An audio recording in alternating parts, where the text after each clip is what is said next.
Hello friend, accident study के channel में आपका स्वागत है। तो आज अपने इस चैनल में हम उत्तर प्रदेश पुलिस इंस्पेक्टर परीक्षा है मूल विधि की अपनी 19वीं श्रृंखला दे रहे हैं। ये उत्तर प्रदेश पुलिस भर्ती और प्रोन्नत बोर्ड लखनऊ द्वारा उत्तर प्रदेश पुलिस इंस्पेक्टर का नोटिफिकेशन आ गया है। 1 अप्रैल 2021 से इसका ऑनलाइन आवेदन शुरू हो जाएगा। तो आज हमने महिला सशक्तिकरण एवं बाल कानून इसका हमने भाग 2 आज लिया है। इससे संबंधित हम 10 महत्वपूर्ण प्रश्नों को आपके सामने रख रहे हैं। पहला प्रश्न है, उत्तर प्रदेश में जबरिया धन परिवर्तन कराने पर सजा का प्रावधान हाल ही में किया गया। मोस्ट इंपॉर्टेंट क्वेश्चन है, करंट का भी क्वेश्चन है और ये आपको जनरल नॉलेज के साथ साथ आपको मूल विधि में पूछा जा सकता है। उत्तर प्रदेश में जबरिया धन परिवर्तन कराने पर सजा का प्रावधान हाल ही में किया गया। कितने वर्ष तक? तो 10 वर्ष तक। तो उत्तर प्रदेश सरकार ने जबरिया धन परिवर्तन कराने संबंधी कानून को हाल ही में मंजूरी दे दी है। अनुसूचित जाति, अनुसूचित जनजाति और नाबालिग का जबरिया धन परिवर्तन कराने पर 3 से 10 वर्ष तक की सजा होगी और 25,000 रुपये का जुर्माना भी अदा करना पड़ेगा। राज्य विधानसभा में उत्तर प्रदेश विधि विरुद्ध धर्म संपरिवर्तन प्रतिषेध विधेयक 2021 पास किया गया। जबरिया धन परिवर्तन कराने पर 1 से 5 वर्ष की सजा और 15,000 रुपये जुर्माना और सामूहिक रूप से धन परिवर्तन कराने पर 10 वर्ष तक की सजा और 50,000 रुपये का जुर्माना देना पड़ेगा। हम दूसरे प्रश्न पे आते हैं। बाल एवं महिला अपराध के अभियुक्तों को आजीवन कारावास दिलाने में उत्तर प्रदेश में प्रथम स्थान पर कौन सा जनपद रहा? ये भी मोस्ट इंपॉर्टेंट क्वेश्चन है। करंट अफेयर्स उत्तर प्रदेश का भी क्वेश्चन है या फिर मूल विधि के भी टॉपिक भी पूछा जा सकता है। प्रश्न एक बार और सुनिए। बाल एवं महिला अपराध के अभियुक्तों को आजीवन कारावास दिलाने में उत्तर प्रदेश में प्रथम स्थान पर हाल ही में कौन सा जनपद रहा? तो उत्तर प्रदेश का बलिया जनपद रहा। बाल एवं महिला अपराध के अभियुक्तों को आजीवन कारावास कराने में बलिया प्रथम स्थान पर रहा, जहां 32 अपराधियों को सजा कराई गई।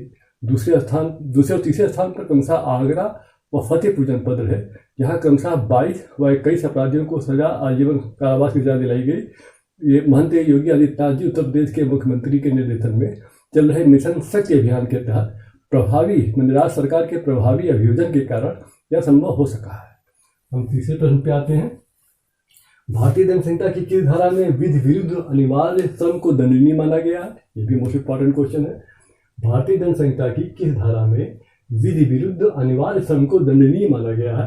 तो धारा 374 की तहत। तो भारतीय दंड संहिता की धारा 374 में विधि विरुद्ध अनिवार्य श्रम को दंडनीय अपराध बनाया गया है। इसे बेगार या बलात् श्रम भी कहा जाता है। धारा 374 में कहा गया कि किसी व्यक्ति को उसकी इच्छा के विरुद्ध श्रम करने और ऐसे विवश को विरुद्ध होना, ऐसे अपराध के लिए अधिकतम 1 वर्ष के कारावास या जुर्माना या दोनों से दंडित किया जाएगा।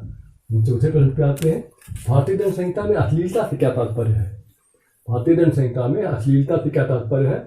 अश्लील पुस्तकों का क्रय विक्रय, सार्वजनिक स्थानों में अश्लील कार्य करना, अश्लील गीत गाना और अश्लील वस्तुएं प्रदर्शित करना। पांचवें प्रश्न पे आते हैं। अश्लीलता के संदर्भ में भारतीय दंड संहिता की किस धारा में वर्णन किया गया है?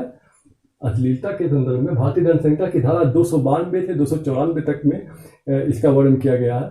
और भारतीय दंड संहिता की धारा 292 कहती है अश्लील पुस्तकों आदि का विक्रय दंडनीय अपराध होगा। धारा 293 कहती है तरुण व्यक्ति को अश्लील वस्तुओं का विक्रय दंडनीय अपराध होगा। और धारा 294 कहती है कि अश्लील कार्य और गाने ये दंडनीय होंगे। और हम छठे प्रश्न पे आते हैं। लज्जा भंग भारतीय दंड संहिता की किस धारा के अनुसार अपराध है? मोस्ट इंपॉर्टेंट क्वेश्चन ये भी आपके लिए है।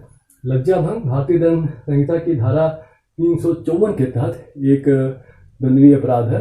और भारतीय दंड संहिता की धारा 354 के तहत जो कोई भी किसी स्त्री की लज्जा भंग करने के आशय से या संभाव्य जानते हुए कि तब द्वारा वह उसकी लज्जा भंग करेगा, उस स्त्री पर हमला करेगा जो आपराधिक बल का प्रयोग करेगा, वह दोनों में से किसी भांति के कारावास जिसकी अवधि 1 वर्ष से कम की नहीं होगी, किंतु जो 5 वर्ष तक की हो सकेगी और जुर्माने से भी दंडनीय होगा।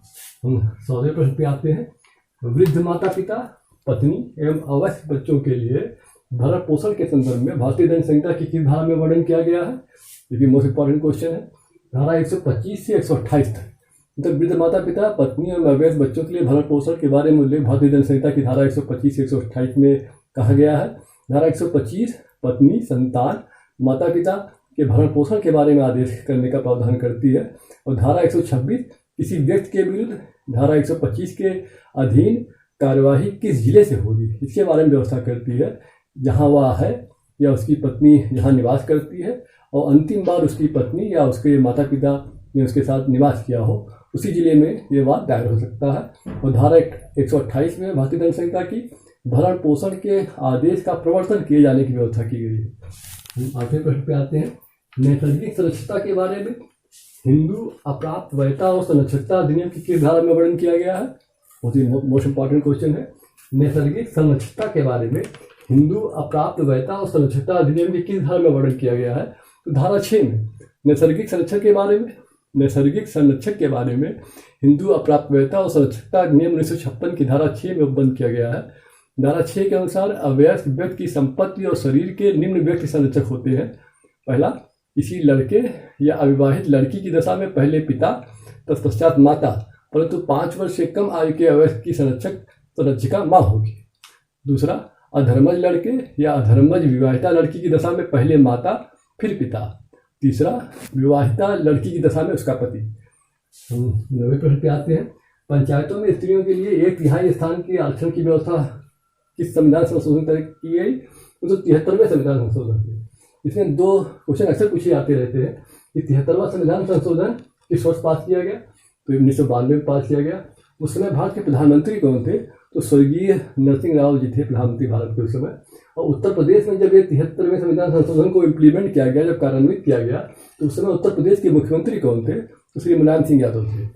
तो हम 10वें और आखिरी प्रश्न पे आते हैं। कामकाजी महिलाओं के बढ़ते यौन उत्पीड़न को माननीय उच्चतम न्यायालय ने भारतीय संविधान के किस अनुच्छेद का उल्लंघन बताया? बहुत ही मोस्ट इंपॉर्टेंट क्वेश्चन और रिलेवेंट क्वेश्चन है। कामकाजी महिलाओं के बढ़ते यौन उत्पीड़न को माननीय उच्चतम न्यायालय ने भारतीय संविधान के किस अनुच्छेद का उल्लंघन बताया? तो अनुच्छेद 21 का। तो भारतीय संविधान का अनुच्छेद 21 कहता है कि किसी भी व्यक्ति को विधि द्वारा स्थापित प्रक्रिया के अतिरिक्त उसके जीवन और व्यक्तिगत स्वतंत्रता के अधिकार से वंचित नहीं किया जा सकता है।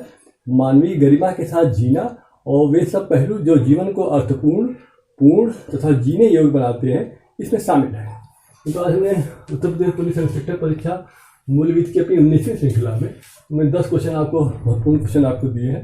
तो अगर आप हमारे चैनल के लिए नए हैं तो चैनल को सब्सक्राइब कर लें। अगर आप पुराने हैं तो नोटिफिकेशन बेल को ऑन कर दें, क्योंकि हम इसी प्रकार के वीडियो लेके अक्सर आते रहते हैं।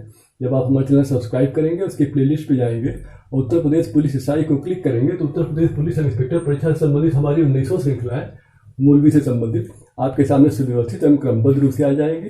तो आप हमको इंस्टाग्राम, ट्विटर और फेसबुक पे फॉलो कर सकते हैं।